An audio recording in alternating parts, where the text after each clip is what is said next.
там? Вань, Хто там? Дед Володь! що серйозно? Подбор часов принято стучать буханками хлеба по дверям и стенам.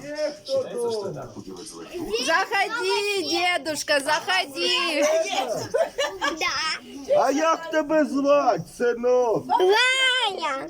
Ваня! В истории Да ти що? Він дома. Нет, А мені нужен Степан. Степана нема. Нема? Да. А Захар? А хто є? Баба А Света. Діда Мороза визивали? Вызываю. Так що, можна заходити? Да. І прям туди? Нет. Иди встречай.